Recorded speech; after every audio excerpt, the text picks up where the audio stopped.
اور IMF کا plan Pakistan کے لیے کتنا امپورٹنٹ ہے، اس پر بات کرنے کے لیے ہمارے ساتھ موجود ہے ڈاکٹر حفیظ پاشا صاحب، سابق وزیر خزانہ ہیں اور اس کے علاوہ ماہر معیشت محمد سہیل صاحب بھی ہمیں جوائن کر رہے ہیں. آپ دونوں کا بہت بہت شکریہ.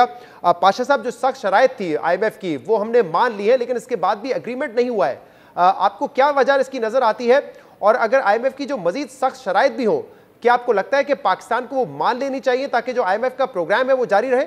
یقیناً پاکستان نے بہت کچھ کر دیا ہے اگریمنٹ سے پہلے، مگر میں آپ کو ایک دو اعداد شمار بتاتا ہوں جو آپ دیکھیں گے کہ IMF جو ورلڈ اکنامک آؤٹ لک نکالا ہے 3-4 دن پہلے، اس میں پاکستان کے بارے میں جو اعداد شمار دیے گئے ہیں اس سال کے اور اگلے سال کے پریشان کن ہیں حد سے زیادہ.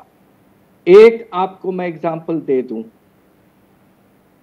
وہ یہ کہہ رہے ہیں IMF کے پروجیکشن کے پاکستان کی درآمدات کی حجم جو ہے وہ 11% کم ہو، والیوم آف امپورٹس کو کم کرنا پڑے گا 11% سے پاکستان کو. یہ غیر ممکن سی بات ہے. اگر آپ نے والیوم آف امپورٹس 11% کم کر دیے تو آپ کا شرح نمو جو ہے وہ کہاں سے کہاں گر جائے گا.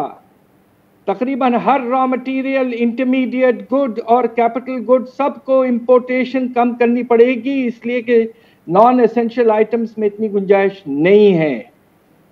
اور وہ کیوں یہ کہہ رہے ہیں؟ وہ یہ چاہ رہے ہیں کہ ہمارا تجارتی خسارہ کرنٹ اکاؤنٹ ڈیفیسٹ $9 ارب تک محدود رہے، اور اس کو حاصل کرنے کے لیے اگلے 9 مہینے ہمیں پچھلے 3 مہینے کے برعکس 35% کم کرنا پڑے گا اپنے امپورٹس کو. کیا کرنا چاہیے پاکستان کے لیے؟ ایک طرف تو یہ کہا جا رہا ہے کہ IMF کا پلان بھی بڑا امپورٹنٹ ہے، جیسے آپ خود کہہ رہے ہیں کہ کرنٹ اکاؤنٹ خسارہ ہے، اس کے علاوہ ادائیگیاں ہیں، تو IMF پلان ضروری بھی ہے. اور IMF کی سخت شرائط جب مانتے ہیں تو اس کے بھی اثرات ہوتے ہیں، اس کے بھی امپیکٹ ہیں، جو کہ خاص طور پہ مہنگائی کی صورت میں نظر آتے ہیں، یا پھر جو گروتھ ریٹ ہے اس میں کمی کی صورت میں نظر آتے ہیں. کیا کیا جائے پھر؟ دیکھیے، خدا نہ خواستہ اگر آپ مجھے اجازت دیں تو میں انگریزی کا ایک ایکسپریشن استعمال کر دوں، between the devil and the deep blue sea. Devil آپ کو پتا ہے کون ہے، اور ڈیپ بلو سی جو خدا نہ خواستہ. دیکھیے، اگر ہم IMF سے اصولاً ہٹتے ہیں تو ہمیں اپنے درآمدات کو اور کم کرنا پڑے گا. البتہ ہماری کوشش یہ ہو سکتی ہے کہ ہم اپنی بجلی کے نرخ جو ہیں وہ آہستہ آہستہ آگے بڑھائیں، تیزی سے نہ بڑھائیں. دوسری طرف ہم دسمبر کے بعد بجٹ میں کچھ آپ لے آئیں ترمیم کے، جس سے ٹیکسز میں کچھ تھوڑا بہت اضافہ ہو، مگر بوجھ جو پڑے گا وہ پڑے گا کرنٹ اکاؤنٹ ڈیفیسٹ کو اور کم کرنے کا. تو لہٰذا ایسا وقت بھی آ سکتا ہے کہ آپ کو کچھ آئٹمز پر امپورٹ کوٹا وغیرہ لگانا پڑے گا. میں آپ کو پریشان نہیں کرنا چاہتا، مگر اگر آپ کو یہ آپشن ایکسرسائز کرنا ہے تو آپ دوسری چیزوں پر کچھ نرم کا طریقہ اختیار کر سکتے ہیں، مگر کرنٹ اکاؤنٹ کو $9 ارب سے بھی اس کو بہت کم کر کے نیچے لانا پڑے گا آپ کو، تاکہ آپ کی فارن ایکسچینج کی ریکوائرمنٹ جو ہے وہ بہت حد تک کم ہو جائے. صحیح. یہ سہیل صاحب، IMF کی کافی سخت شرائط جو تھی وہ پاکستان نے مان لی ہے. پیٹرول کی قیمت میں اضافہ ہو، بجلی کی قیمت میں اضافہ ہو، ڈی ویلیویشن ہو، یا پھر سیلز ٹیکس ایگزمپشن ختم کرنا، یہ ہم نے مان لیا، لیکن اس کے باوجود ایگریمنٹ نہیں ہو پایا ہے. اب تک جو مذاکرات ہیں وہ بے نتیجہ ہیں. آپ کو اس کی کیا وجہ نظر آتی ہے؟ اور کیا اگر مزید سخت شرائط بھی ہو IMF کی تو وہ مان لینی چاہیے پاکستان کو آپ کے خیال میں؟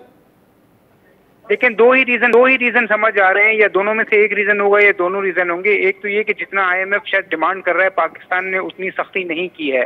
شہزاد، آپ کو یہ دیکھنا ہے کہ جو آپ کا جو کرنٹ اکاؤنٹ ڈیفیسٹ ہے وہ آپ سے بہت زیادہ باہر ہو رہا ہے، اور جو بھی بریک اپ آیا ہے اس سے تو بظاہر یہ لگ رہا ہے کہ صرف 3 مہینے میں $5 بلین کی تو ہماری آئل اور LNG کی امپورٹ ہیں، تو یہ سالانہ $20 بلین ہو جائیں گی، جو نارملی $12-13 بلین رہتی ہیں. اور جس طرح سے گلوبل کموڈٹی پرائسز بڑھ رہی ہیں، مجھے لگتا ہے IMF کی انسسٹنس ہے کہ ہم اور ٹائٹننگ کریں اور ٹیکسز بڑھائیں تاکہ ڈیمانڈ کنٹرول ہو اور کرنٹ اکاؤنٹ کنٹرول ہو.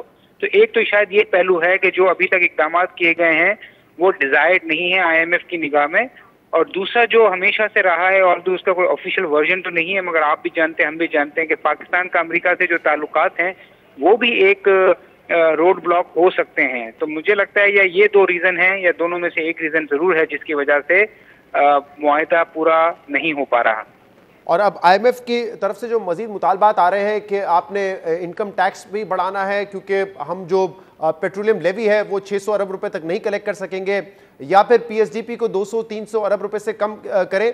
کیا آپ کے خیال میں یہ اس قسم کے فیصلے ہیں جس سے جو گروتھ ہے وہ متاثر ہوگی اگر اس کی یہ شرطیں مان لی جاتی ہیں؟ تو دیکھیں اگر یہ سخت شرائط مان لی جاتی ہیں اور میرے خیال میں مان لینی بھی چاہیے تو بالکل گروتھ تو افیکٹ ہوگی، کیونکہ پاکستان ہمیشہ 4% سے جب بھی اوپر جاتا ہے تو مسئلے مسائل شروع ہو جاتے ہیں، اور اس دفعہ تو 4% سے نہ صرف پاکستان اوپر جا رہا تھا بلکہ گلوبل کموڈٹی پرائسز کا بھی بڑھ جانا ایک رسک تھا. تو میرے خیال میں سخت شرائط ہوں گی اور پاکستان کے پاس انفارچونیٹلی رستہ کوئی اور نہیں ہے، ان کو سخت شرائط ماننی پڑیں گی، کیونکہ جس تیزی سے آپ کی امپورٹ بڑھ رہی ہے اور ریزرو گر رہے ہیں، اگر ہم نے IMF کے ساتھ معاہدہ نہیں کیا تو پھر بہت حالات خراب ہوں گے. بتائیے گا ڈاکٹر صاحب کہ ابھی جو ہم نے اقدامات لیے ہیں، مثال کے طور پہ پیٹرول کی قیمت بڑھا دی ہم نے بجلی کی قیمت بڑھا دی ہے، ڈی ویلیوشن ہو گئی ہے، کتنا امپیکٹ اس کا آئے گا؟ کیا امپلیکیشنز ہوں گے اس کے، خاص طور پہ مہنگائی پر اور عام آدمی پر؟ یہ بہت اچھا سوال ہے آپ کا. پچھلے 1.5 دن سے میں اور میرے شاگرد لگے ہوئے ہیں اس کو ایگزیکٹلی پتہ کرنے کے لیے کہ کیا اثر ہوگا. مجھے افسوس سے پھر سے کہنا پڑ رہا ہے کہ اس وقت آپ کا جو افراط زر کی رفتار ہے وہ 9% ہے. ان چیزوں کی کرنے کے بعد یہ رفتار کم از کم 12% ہو جائے گی. تو بڑے نمایاں طور پر افراط زر میں اضافہ ہونے کا خطرہ موجود ہے اور خدا نخواستہ ہوگا.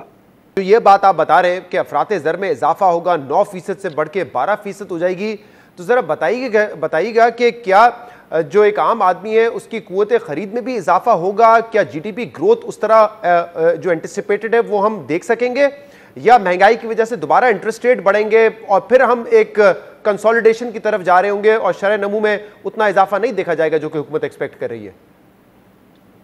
اگر آپ IMF نے جو ٹارگٹ اپنے ورلڈ اکنامک آؤٹ لک میں پیش کیا ہے کہ آپ کا کرنٹ اکاؤنٹ کا خسارہ 9 ارب ڈالر تک ہو، جی اس وقت میں نے آپ سے کہا کہ یہ 12 سے 14 ارب ڈالر جانے کا خطرہ موجود ہے پہلے 2-3 مہینے کا جو ایکسپیرینس ہے. اب اس کو اتنا کم کرنے کے لیے آپ کو سارے ہتھیار استعمال کرنے پڑیں گے. آپ کو سود کو بڑھانا پڑے گا سگنیفیکنٹلی، آپ کو کرنسی کو خدا نخواستہ اور گرانا پڑے گا، آپ کو ڈیوٹیز وغیرہ اضافہ کرنا پڑے گا. کچھ آپ نے کیے ہیں، آپ کو اور کرنا پڑے گا، خاص طور پہ ایسے آئٹم گاڑیاں وغیرہ. اور پھر آپ کو اپنا پبلک سیکٹر ڈیولپمنٹ پروگرام کو کم از کم 400-500 ارب کم کرنا پڑے گا. تو یہ سب چیزیں آپ کو کرنا پڑے گا اور نتیجہ یہ ہے کہ اس سے شرح نمو جو ہے جو 4.8% آپ کہہ رہے ہیں، اگر آپ کو امپورٹ میں 10.5 یا 11% کم کرنا ہے اس کی والیوم میں، تو گروتھ کہاں سے آئے گی؟ مشکل سے اگر 3% ہو جائے تو میں سمجھتا ہوں کہ ایڈجسٹمنٹ مناسب رہا ہے. تو پاکستان کے لیے کیا ضروری ہے؟ کیا جو مزید سخت شرائط ہیں وہ بھی مان لی جائے IMF کی؟ دیکھیے سوال یہ پیدا ہوتا ہے کہ میں اگر آپ اجازت دیں تو تھوڑا کھل کے بات کرنا چاہتا ہوں.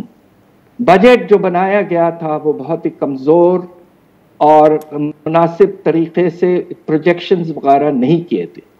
آپ نے یہ کہہ دیا تھا جون کے مہینے میں کہ ہم 610 ارب پیٹرولیم لیوی میں حاصل کر لیں گے، جبکہ قیمتیں بڑھنا شروع ہو گئی تھیں. دوسرے طرف آپ نے آسمان تک پہنچا دیا تھا اپنے پبلک سیکٹر ڈیولپمنٹ پروگرام کو 2100 ارب، جبکہ 1200 ارب پچھلے سال آپ نے کیا تھا، یعنی کہ تقریباً 75% اضافہ. تیسرا آپ نے پتہ نہیں کیسے یہ طے کر لیا ہے کہ ہمارے جو 4 پروونشل حکومتیں ہیں وہ سرپلس 570